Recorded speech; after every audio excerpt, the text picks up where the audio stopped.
Welcome to the Eat Your Content podcast. I'm your host, Rich Herrera. This is your podcast for all things food and pop culture. Thank you for tuning in. Just a reminder to follow me on socials at Rich Herrera and at Eat Your Content, and make sure to like, follow, and subscribe on your podcast player of choice so you know when new episodes are dropping. Just a couple of program reminders. This is a series of podcast interviews that I did in one day, a 10-hour day called Podapalooza. And I kind of describe it as a speed dating event for podcast hosts and guests, where we all kind of read each other's bios and decide if it's a match. And we get together and have a podcast interview. Everything's been off the cuff and not, I don't, we only get a few minutes to research each other and just talk about whatever's going on with their business and the story that they want to tell. So with that said, my next guest here is Mayim Vega. Mayim Vega is a NASA scientist turned holistic healer. And are expert in holistic healing. And I feel like both of those descriptions are an understatement because I was reading a little bit of your bio, and Mayim, you were doing some really innovative stuff at NASA, and now you're doing some really innovative stuff in the realm of holistic healing. So welcome to the pod, Mayim. I appreciate your time and being on. Hello, Rich. Kumusta po? Hello. We're both Filipino, and I failed to mention before the pod, I am a bad Filipino. I don't speak any Tagalog, which is horrible. Same here. Same here. That was the extent of my Tagalog. Yeah, I was born and raised in the States, and my Me mom, too. Well, yeah, my mom spoke not born, English. but Yeah, I was born and raised in the States, and my mom spoke English. We just didn't talk Tagalog all the time. I'm the only one in my family I that was even born in the has that here. Philippines, but Oh, were you? raised here. Raised here, Okay. yeah. Okay. So yeah, my Tagalog is lacking, unfortunately. So, but thank you so much for being on the pod. Mayim, I read your story and I thought it was very interesting. You started at NASA as a computer engineer and doing some really like Tony Stark Iron Man level stuff in terms of like, I read nanotechnology, I was reading automation, and then your life took a turn and now you're into, you're a holistic healer, really advocating for using food and natural products to promote healing within the body. How did that road lead to NASA lead to holistic healing? Um, I think that the one thing that's underlying with both careers is number one, my engineering mind, which says Mm, problems are meant to be solved, and I will find the answer. And also logic. So everything I do, whether from computer science at NASA to holistic health and healing, I had faith that I could solve the problem, and I have a very rational and logical approach, even when it comes to holistic health. And so, how I transitioned is, uh, I got married and I had my first child, and I decided that I wanted to be a stay-at-home mom, but I made too much money at NASA. So my husband's like, I don't know if we can afford that if you just stay at home. So I'm like, okay, I'll be an entrepreneur. And my first business was creating apps and web apps and stuff like that for high-tech companies in the Silicon Valley over there in California, where we are from. And then I had my second child, and then I got really sick, was not able to function anymore in my business or as a mother. mm, And then it got to the point where I couldn't sleep anymore. And so the doctor thought that I had a brain tumor. wow. But then after lots of testing and things like that, she said, well, good news, you don't have a brain tumor. Bad news, we have no idea what's wrong with you. Mm, Here's some really strong painkillers, Valium. And it didn't work much better than the over-the-counter painkillers that I was taking. So that wasn't the only disappointment that I had with the modern medical system, but I ventured that it would be my last. And so that's when I studied nutrition and herbalism and holistic health. And I found out that my issue was it was basically migraines, and that it was caused by a B12 deficiency. That was the first thing I found out, that if I took B12, that it would go away. It would work way better than any of the drugs. And so then my engineering mind said, why am I B12 deficient? mm, And then with more research, I realized it was partly because of my vegetarian slash vegan diet, Mm. which I thought was healthy. And it initially gave me a lot of energy when I first went vegetarian. And then I was trying to go vegan. When I was trying to go vegan, that's when it really started affecting me. I didn't see the connection though, because I thought it was healthy, you know? So I started incorporating more animal products into my diet, eggs and dairy and fish. And then I got better. But then I asked, you know, with my engineering mind, why are there other vegetarians and vegans out there and they're not having these debilitating migraines? And then I found out that the answer to that was because they were not under the same kind of stress that I was in. So my vegetarian vegan diet, coupled with the stress of entrepreneurship and being a mother of two very small children, you know, having all those responsibilities together, just that I found the root causes. And so I had to learn to take it easy, you know, trust in God more, have faith in the process of entrepreneurship, which is more like farming than a regular job. It's not like this guaranteed every 2 week paycheck. Hmm. There's a period of sowing and waiting and then reaping. And so I had to, just handle that process better and not like stay up late at night in order to, make everyone happy and things like that. Take care of myself better. Yeah.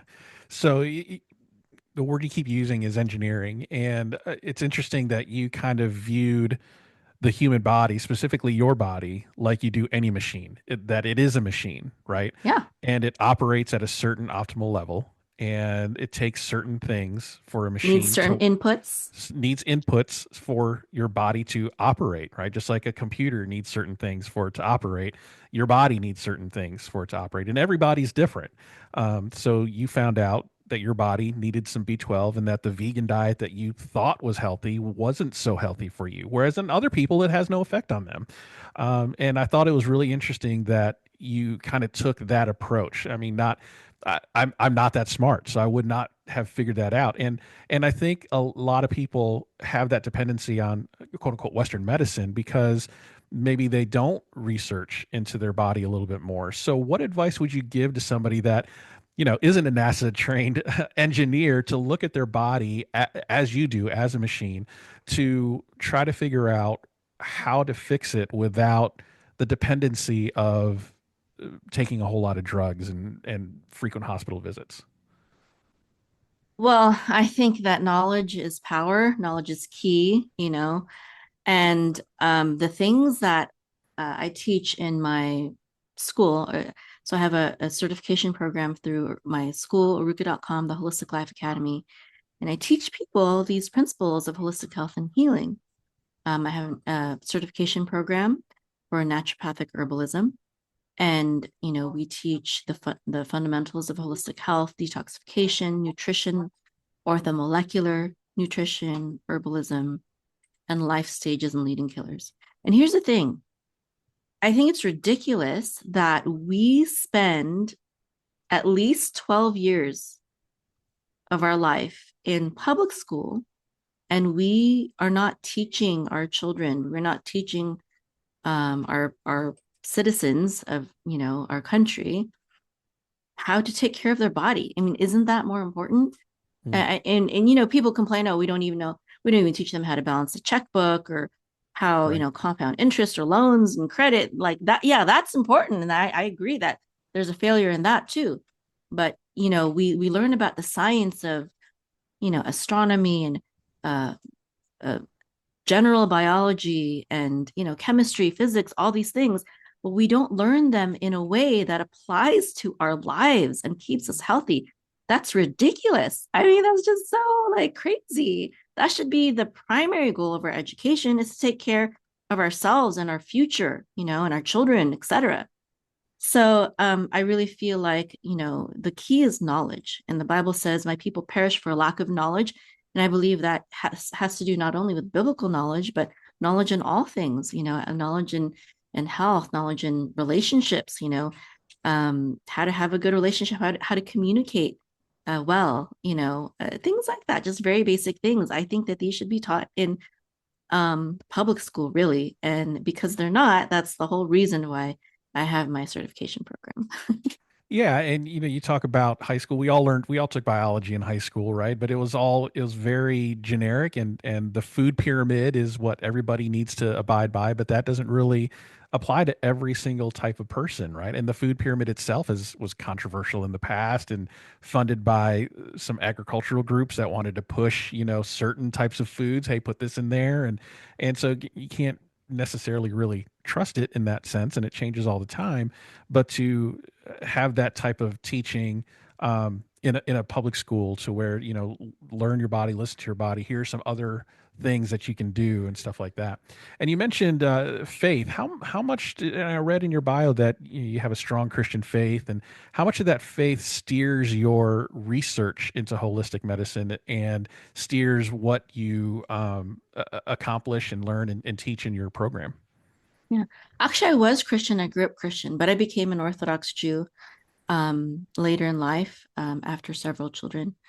And but I think the basis was still the same. It's still the Bible, and I think that Einstein said this once that, and I'm paraphrasing. I don't remember his exact quote, but basically that the reason why he does one of the foundations for Einstein's research was the fact that he had faith in a God of order, that there is this underlying order to all of creation.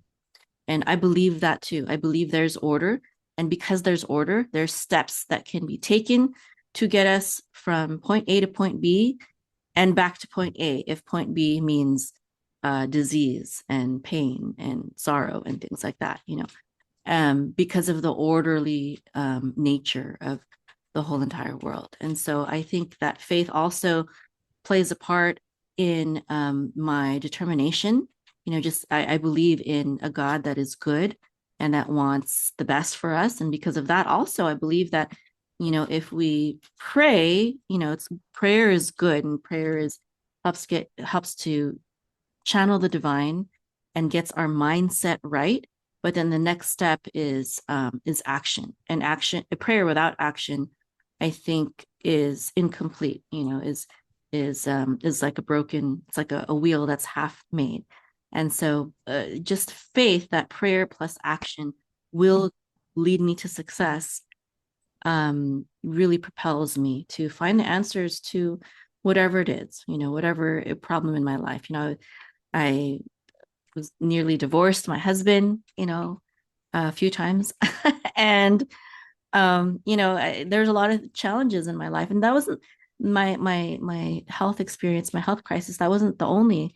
There's another one too, where I had extreme hypothyroidism. Mm. And again, I had to figure out the answer. And I was already a naturopathic herbalist, so I had to tap into my resources and my knowledge to find the answer to that too. And there's a lot of controversy in the world regarding what to do about certain things, right?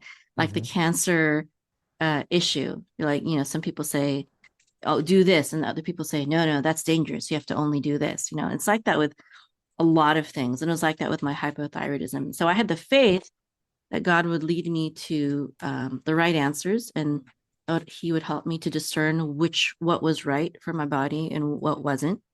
And a lot of the answers were found through experimenting. Like this person says this is dangerous, but this person says it's not. Yeah. Well, what should I do? Well, let's try it out. Let's experiment with it. And I eventually find the answer, especially when you're dealing with natural healing methods. They are Hmm. so safe and natural that it's okay to experiment with it. Whereas Right. when you're experimenting with medical drugs, the side effects can be detrimental. So Hmm. if one of my friends came over and they dropped their blood pressure pill, for example, I would be afraid. I would be definitely afraid if one of my little babies, and Sure. I have seven now. I have seven children, not babies. But if one of my children picked up that, blood pressure medication and swallowed it, Hmm. we would have to take him to the emergency room, right? Hmm. But Hmm. if I dropped an herb or a vitamin or a supplement, the worst that we would have to do is give that child maybe some charcoal, Yeah. to absorb the toxin, if it is toxic, but the levels of toxicity are so low. But because these herbs and supplements and food, they're actually dealing with the root cause instead of the medicines, which are just masking symptoms. Hmm. um, I would argue that they are more effective than the drugs because they're actually either correcting a deficiency or stimulating your body to balance itself to correct the deficiency. So, some people think, oh, well, drugs are more powerful. Well, they're more powerful in masking symptoms. They are not more powerful actually in actually healing you and dealing with the root cause. Yeah. Yeah. And I like your take on faith because, and again, talking about your body as a machine, if your body is a machine, then it was created with purpose, and that indicates intelligent design, right? And with that, you can discover what is going on in your body and try to figure that out through, like you were saying, through A/B testing of natural methods, essentially, and being okay if A doesn't work because it's natural. It's not going to necessarily kill you right away, right? So, um, you're one thing that I noticed, and I think it's unique to America, is that I think the United States is the only country that allows advertisements for medications like on TV. I think that's correct. So, do you feel that that's a detriment to the American public to be advertising drugs as much as they are? I think even man on TV, and these aren't short commercials. These are like 90-second commercials of drugs. And each drug that I see seems to alleviate a symptom of something, but never the something. What's your take on that? And it comes with like a whole host of side effects that are extremely undesirable, including things that are worse than the original symptom. And they even say those side effects in the commercial itself at the very end, really, really quick. And I think that, the real reason, like no one that I know ever sees any of these drug commercials and is like, oh, wow, I want to try that drug. Like no one, none of my friends, right? Yeah. Everyone just, it's just, they just make fun of it. The real reason that these pharmaceutical companies advertise on mainstream media is to buy their to buy them out. So basically, what they do is they give these television companies or these media companies tons of money in order to advertise. Mhm. But with that, they say don't allow other things, don't allow other forms of um, healing methods that would go against what we are prescribing, that would go against the drugs, or don't let anyone say anything against the drugs. And if you do, then we will stop giving you money for advertisements. So I think that's the real reason why they do it. It's not because a ton of people all of a sudden are begging their doctors for this new drug that they saw on TV. It's so that they can tell the television companies, you know what?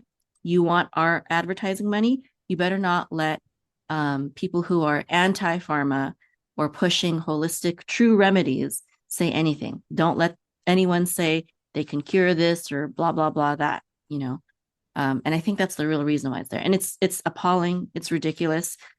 Um, and hopefully that's going to change soon. Yeah. Yeah. Wow, so a lot of information in the very short amount of time we have to do an interview on, during Potapalooza on this day. I do want to take a few minutes though, just to let you promote your business, what you do, where people can find you online, on the internet, on social media, and to learn more about holistic healing and natural. Pathic medications and those types of Naturopathic things. herbalism. Natural. That's a mouthful. I can't even I get that out. know. Sorry. I'm gonna stick with holistic because that I can Okay. pronounce. Holistic Holistic health. holistic Yeah. health. Overall holistic health and things to do to stay away from having to pop pills all the time for ailments. Where can people find you? Yeah.